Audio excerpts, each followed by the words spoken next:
Morning children, myself Neelam, and today we are going to study chemistry subject, and the class which we are going to study is 8th standard. Name of the chapter which we are going to begin with is physical and chemical change. I repeat once again, physical and chemical change. Now here the most important word wherein we need to emphasize or focused upon is the change. If you understood the word change, then you will be easily able to understand physical and chemical change, because physical and chemical you have been already studied in your previous class, that is in 6th standard, right? But we'll keep on emphasizing, but we will revise once again later on. But we need to understand change, right? Now what is change, children? Change is nothing but it is called as transformation. Change is nothing, it is a transformation, right? Now in each and every moment in our surrounding there is a certain changes, transformation, right? Each and every moment, in each and every second, in fact I can say there will be changes in the surrounding or in the nature, maybe the seasonal wise, the sunset, sunrises, moon arises in the night time. So what is this? This is nothing but the change, right? So what is change? That occurs every moment around us. It is spontaneously, it is occurring without any pause, or without any somebody is there to hold it out, or somebody is there to keep controlling upon it. It's not like that. It has to be there in the surrounding in each and every moment, right? So change is nothing but it is a transformation. Maybe the example like season wise, as I said earlier. Now apart from this, there are two types of changes, right? There are two types of transformation. First one, the headline itself is there, physical and chemical change. Physical and chemical change. Now this physical and chemical change are the major part of this chapter, but we will study later on. But we need to focus much upon the basic changes, right? Once we got the basic changes in detail, then we will cover up with this physical and chemical changes, right? Now how the changes are classified, how this changes or how these transformations are classified. Now changes are broadly classified into 6 categories,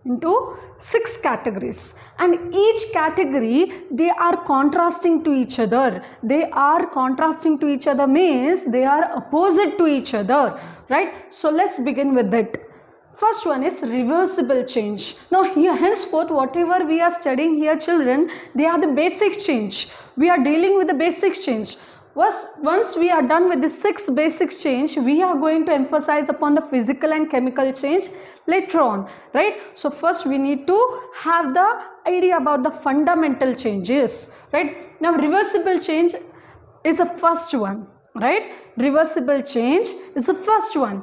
Then the contrasting change for reversible change is irreversible change. I repeat once again, the contrasting character for reversible change is irreversible change, right? So these are the two changes. First one is reversible change.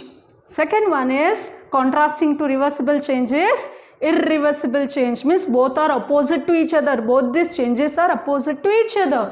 Then the third change is periodic change. What it is? Periodic change. And opposite to that is non-periodic change. So whatever we are studying these changes, they are opposite to each other, right? So we are studying the fundamental or basic changes first, right? So second change is periodic change, and the contrasting to that periodic change is non-periodic change. Then fifth one is desirable change.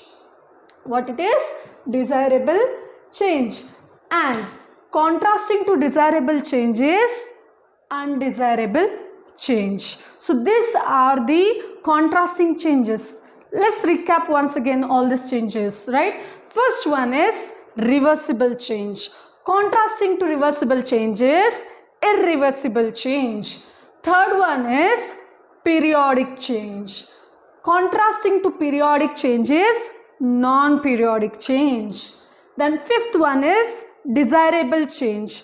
Contrasting to desirable change is undesirable changes. So these are the fundamental changes which we need to study about each and every changes in more detail. Now first we will begin with the first change. What was the first change, children? Reversible change. And contrasting to reversible change was irreversible change. So this pair, reversible and irreversible, first this pair we will understand. Then second one we'll deal later on. Okay. Reversible change. Now what is reversible? What do you understand by the word reversible? Reversible means if something is going in one direction, it has a tendency or ability to revert back. For example, if a car is driving, if a person sitting in the car is trying to drive a car and that person want to revert back, reverse back to the original direction, what that person do? The car has a tendency to revert back to the original direction. Or if I am walking in a one path, I have an ability, depending upon my skill, the locomotory organs, I can revert back, right? I have a tendency. Here also the changes, certain changes in the surrounding, certain changes in the daily life, they are having ability to revert back. Understanding my point? So what is reversible? Reversible means once somebody is going or something is going in one direction, it has a tendency to revert back or to come back to the original place. So that is the meaning of the word reverse, right? Now let's understand this reversible change from chemistry point of view. In common term I explained you, right? Now what is its meaning from chemistry point of view? Now reversible change is what it is. A change is said to be reversible. A change is said to be reversible when the opposite change can be brought about by the reversing condition. I repeat once again, a change is said to be reversible. When it is said to be reversible, when the opposite change can be brought about by the reversing condition. Now what do you understand by the word reversing condition at this main important point? Let's understand with the help of example. Now there are three states of matter. We are aware of three states of matter: solid, liquid, gas, right? Now when I take the example of solid, now ice, right? When I take an example of solid, ice is a solid or liquid? It is a solid, right? So when ice is heated, right, when you heat the ice, what that ice will convert into? What will be the state of matter of ice? It will totally convert it into water, right? It will convert into water, which is a liquid state. Now further heating of water, when you further heat this water, it will convert into gas, and that gas is nothing but water vapor, right? Or the steam which you are getting out of it. For example, if your mother remove the ice cube from the refrigerator, what she will do? She will keep first for melting. After melting, if I want to boil that water, what I should have to do? I just have to heat it. After heating, the water will start boiling, right? So first ice will convert into water, and the water on further heating, it will start converting to water vapor, right? So this is the first direction.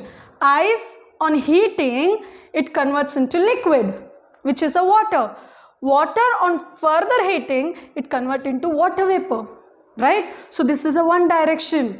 This reaction first initially goes in a one direction like this, right? Solid to liquid, liquid to gas, right? This is a one direction. Now reversible change means once it is going in a one direction, it has a tendency to reverse back, right? So first it is going in a one direction. Now how it will revert back, right? Now this water vapor on further cooling, whatever the water vapor is evaporating from the water, boiling water, when your mother is cooking the food, let's take an example of rice, right? When she is cooking the rice, what happens? The steam which is rising from the rice, right? When she put one cover with the one lid, the water vapor will go and stick to the lid, and this water vapor will convert into the water droplet. Have you saw this everything?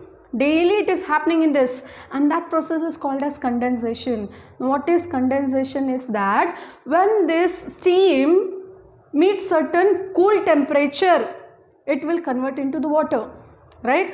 Basic example I'll say is that when the water is evaporating or your rice is cooking, when the steam is rising from it, when your mother cover with a certain lid, this water vapor will go and stick to the under coverage of the lid and it will convert into the water droplets, right? So here also the same phenomenon occurs. This water vapor, when it cools, water vapor means what? Steam, right, which is a gas. Now when this water vapor cool, it converts into water droplet. And what is water? It's liquid, correct? Now water on further cooling, when you refrigerate water, the water will get condensed to form ice, isn't it? When you keep that water into 0 degrees Celsius, water will condense into the solid particle called as ice. Now water on further cooling, it will convert into ice. So children, this is again a reverse condition which is happening over here, right? First the reaction was going like this. First the changes was going like this: solid to liquid, liquid to gas. And what was needed over there? Heat. That's it. When you heat the solid, it will convert into liquid. When you heat the liquid, it will convert into gas. This is a one reaction, forward reaction. I can say forward reaction. But this reversible condition will be there. Now this reversible condition, reversing condition they had given. Now what is that reversing condition? Cooling, right? So that is the reversible condition. Now gas on cooling or water vapor on cooling, it converts into water. And water on further cooling, it converts into ice, right? So this is a reversible condition. Now what is a reversible reaction? Reversible reaction is that reaction or that change when the reaction is going in the forward direction or the change is going in a forward direction, it has a tendency to revert back. Now basic, A to B, B to C, right? This is a forward, but it has a tendency to revert back. C to B and then B to A, right? That is the reversible reaction. Okay, now or reversible changes. Now contrasting change for reversible change is irreversible change, right? But you have to remember the changes. You should not have to be eradicate from your mind that we have been already studied or gone through that basic changes. First was reversible change, contrasting to that is irreversible change. Now we have been completed with the reversible change. Now we will start with the irreversible change. Now what is irreversible change? Irreversible change means if the reaction or the changes is going in a one direction, it will not have any tendency to revert back, right? Exactly opposite of the reverse, right? Exactly opposite of the reverse. Suppose if anything is going in a one direction, it will not, if any substance is going in a one direction, that substance will not have any tendency to revert back. That is the meaning of the word irreversible change. Okay, a change is said to be irreversible. A change is said to be irreversible when the opposite change, whatever the opposite changes has happened over there, when the opposite change cannot be brought about by a reversing condition. It cannot be brought by a reversing condition. Here reversing conditions were there, no? But in irreversible reaction or in irreversible change, no opposite condition will be there or no reversing condition will be there. If the reaction is happening in one direction, it will happen in only one direction. For suppose example like this A. When A is converting into B and B is converting into C, the C will not have any tendency to revert back into B and B will not have any tendency or ability to convert into A, right? The reaction or the change is happening in a one direction, unidirection, no bidirection. Whereas reversible change is bidirection. Bidirection means going forward and coming backward, but irreversible change is unidirection, right? Now example, let's take the example of irreversible change. Now what are the example for irreversible change? Curdling of milk. Curdling of milk means what? Changing or conversion of milk into curd. This is a basic everyday life example. Conversion of milk into yogurt or curd. How do your mother prepare curd in your house? Have you ever observed that? We never observe that, all the basic things, right? Only curd is there ready-made, we are just going to consume it. But there is a certain reaction going on over there. There is a certain change. The texture is getting changed. The consistency, when you take the curd in your hand, one hand, and milk in one hand, and observe it properly, focus upon that. The consistency of milk is different. The consistency of the curd is different. Milk is thin, liquidy, and this yogurt is thick, right? Because it has been coagulated. All the protein molecules which are present in the milk, it has been coagulated, right? Now how this coagulation or the getting together of protein molecule is taking place in the milk, right? That is another biological reaction which is happening over there, right? So conversion of milk into curd is irreversible. Why we are taking irreversible change as an example of it, right? Because once milk is converted into curd, can you convert that curd back into milk? Can you? No, we cannot. Once milk has been totally converted into yogurt or curd, the curd cannot be converted back into the milk. Therefore, it is an example of irreversible change. So, this is a unidirection.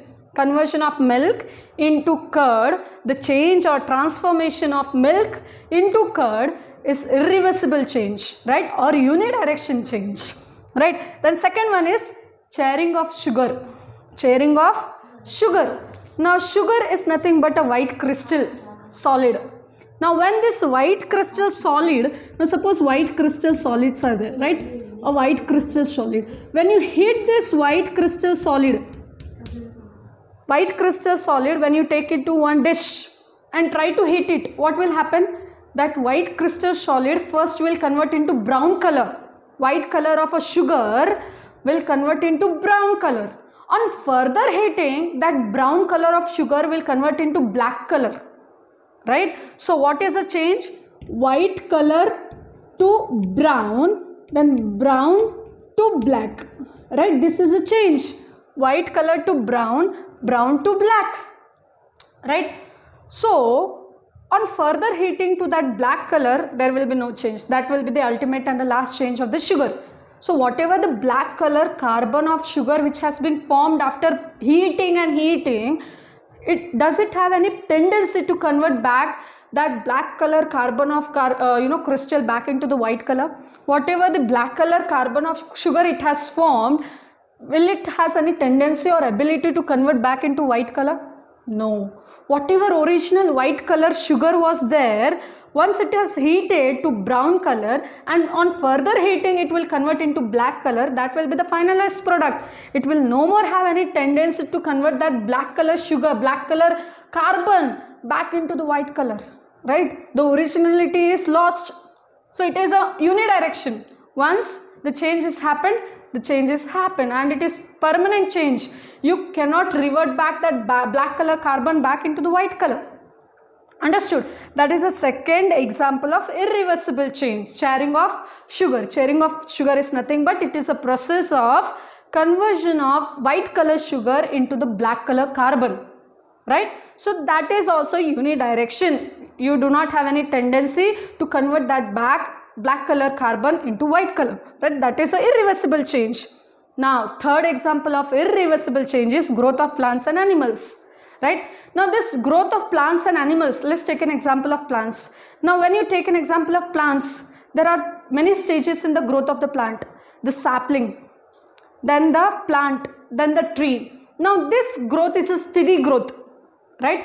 Now whatever the tree, now conversion of this sapling to plant, plant to tree, this is steady growth. Now whatever the tree has been formed or grown over there, it will not have any tendency to convert back that tree into the sapling.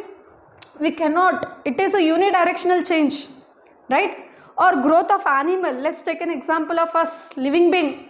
When you compare yourself right now, you are studying in 8th standard. When you compare yourself with when you are studying in 1st standard, there is a growth in yourself.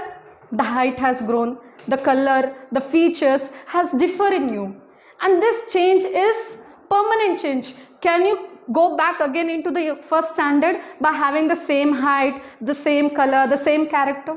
Not possible. It is a permanent change. Here also the growth of plants and animals are irreversible change, right? Once the change has happened, it will not have any tendency to revert back to the original one, right? So these are the changes, two contrasting changes we have been studied. First contrasting changes which we studied is reversible change. Second contrasting reversible change for it is irreversible change. And now second contrasting change is periodic change and non-periodic change.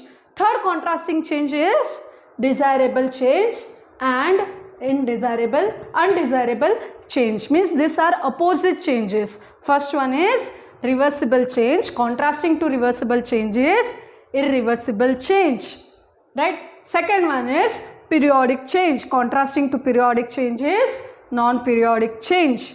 Third one is desirable change. Contrasting to desirable change is undesirable change. So hence we completed with reversible and irreversible changes which are opposite to each other. Children, now we are going to deal with the next change, and that's periodic change.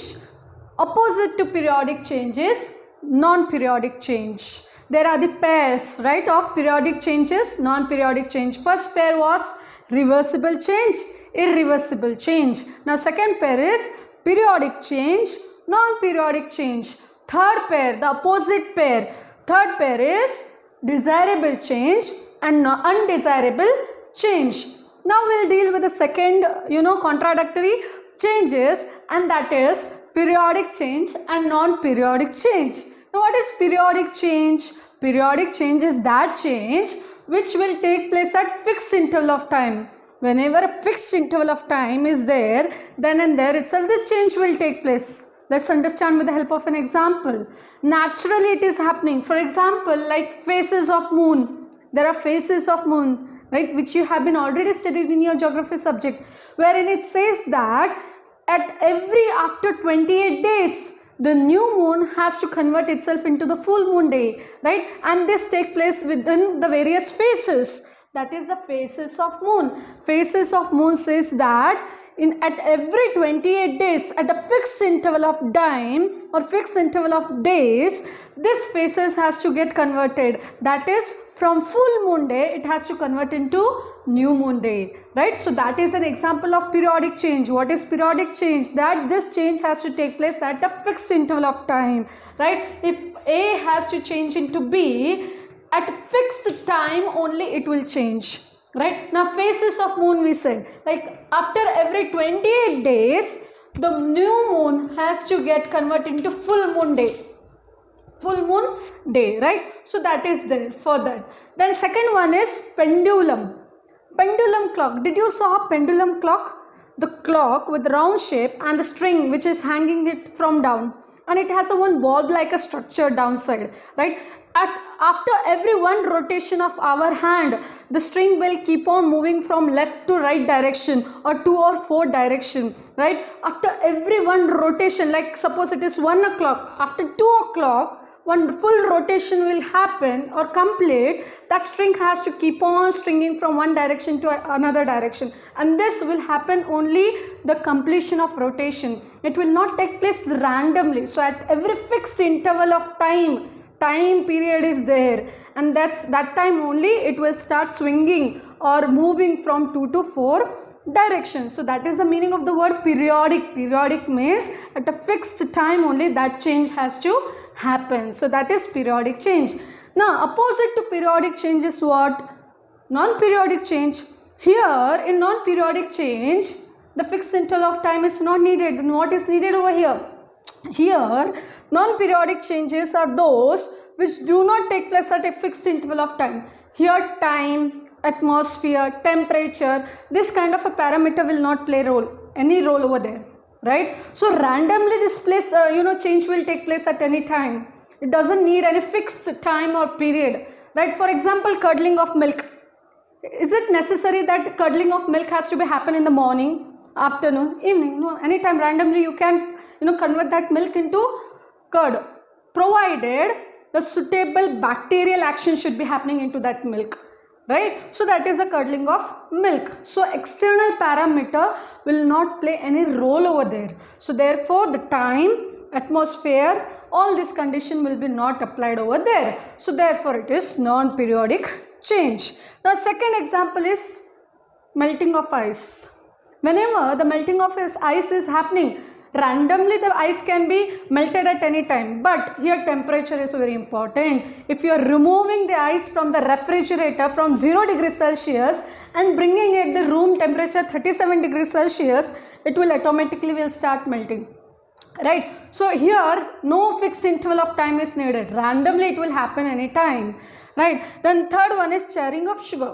Chairing of sugar means what we already studied. That means the conversion of white color sugar into the black color carbon by heating it through various stages, right? So chairing of sugar also doesn't need any time. Only what is needed is heat, the temperature, right? So these are the example of non-periodic change. Randomly it will take place at any time. Now what is non-periodic change? The change which does not need any fixed interval of time, which do not need or which does not take place at fixed interval of time, right? So that is non-periodic change. So this is a one opposite pair. First one is periodic change, wherein it was saying that at fixed interval of time that change has to take place. Non-periodic change, which says that it do not need any fixed interval of time, randomly it will take place at any time, right? This is a second pair. First pair which we studied was reversible change, and contrasting to that is irreversible change. Now the second pair was periodic change, contrasting to that is non-periodic change. Now the third contrasting pair is desirable change, opposite to that is undesirable change. Now let us understand what is desirable change.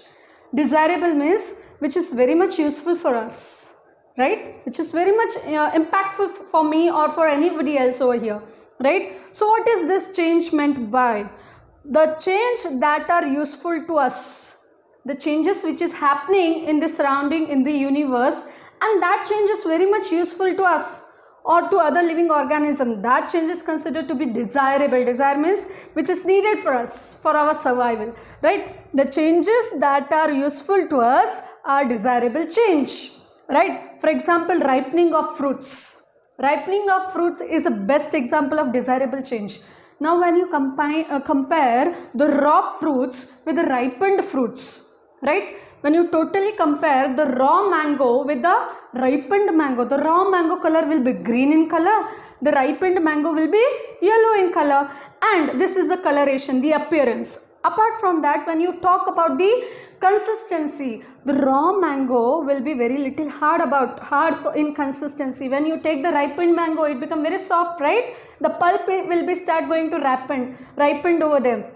When you compare the taste between the raw mango and the ripened mango, raw mango will be sour in taste, whereas ripened mango will be sweet in taste. So these are the changes, right? And our body, human body will be desirable to, or adaptability or tendency of human body is to consume only ripened fruits, not the raw fruits. Why it is so? Because ripened fruits become very accessible or easily digestible in the human body, right? The nutrient possessed in the ripened fruit and the raw fruit will be varying from each other. Understanding my point? So ripening of fruits is nothing but it is a drastic changes which is taking place in the coloration, the content, the taste, right? So this is a desirable change. We always prefer to have the ripened fruits like ripened banana, ripened mango, ripened cherry, right? Ripened pomegranate. All the fruits we need ripened one, because our ability of the body to digest become easy and faster when we take the ripened fruits, right? So that is the ripening of fruits is a desirable change, because this change is very much useful to us, not harmful to us. Then second is digestion of food. Now whatever the food we are consuming, it has to undergo digestion. Why we consume food? Why we consume food? We are consuming food, right? Because we need energy, and why energy is needed? To do work, right? If I am doing any certain work, I need energy, and from where I'll get the energy? Food. Now whatever the food we are intaking, that has to be digested, broken down in order to release the nutrient in our body, right? So digestion of food, right, after cooking, the cooked food, we need to consume it, and it has to undergo so many changes in the human body, and that change is nothing but desirable change. What is desirable change? The change which is very much useful to us, that change is considered to be desirable change. Now what is an undesirable change? Exactly opposite to that is undesirable change, right? So desirable and undesirable very much opposite to each other. Now undesirable says that the change which is not useful to us, the change which is not useful to us means which is very much harmful to us, right? Harmful to living organism, wildlife, anything, any living thing, right? So for example, spoilage of food. Do you consume fresh food, fresh cooked food, or spoiled food? Exactly, we are adapted or made to consume only the fresh cooked food rather than taking the spoiled food. Why we don't take spoiled food? Because spoilage of food has a certain changes into it, right? Because the bacterial action into the spoilage food is more. The taste vary, the taste become different, the smell become different, the consistency, the texture of the food becomes different, right? So spoilage of food is a change, right? But that change is very much harmful to us because it also contains certain pathogen into it. And when you take that pathogen or germ indirectly into your stomach or into your tummy, you will become disease, obviously. So therefore, spoilage of food is considered to be undesirable change. Apart from that, there is a natural disaster or calamities like earthquake, flood, right, volcanic eruption. Now all these natural calamities or disaster are undesirable.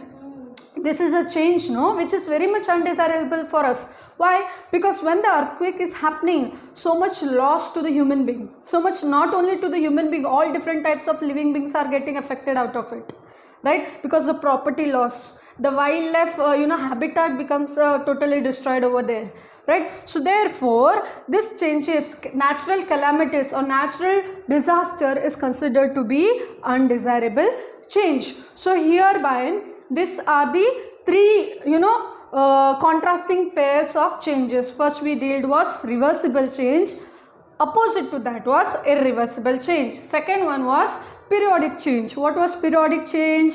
Periodic change was that change which was taking place at fixed interval of time. Fixed interval of time only that change will take place. For example, phases of moon.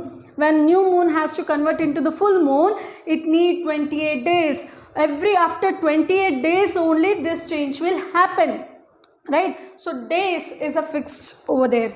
Then afterward, pendulum.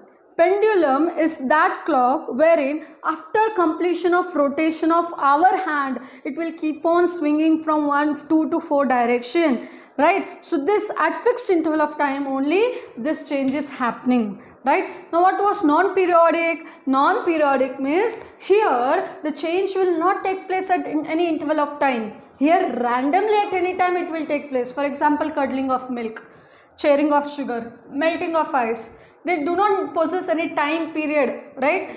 If I want to curdle the milk, convert the milk into curd, I can convert that at any time. Not necessary evening, morning or any fixed time is needed for it, right? So these are the examples of non-periodic change. Whereas desirable change, what was desirable change?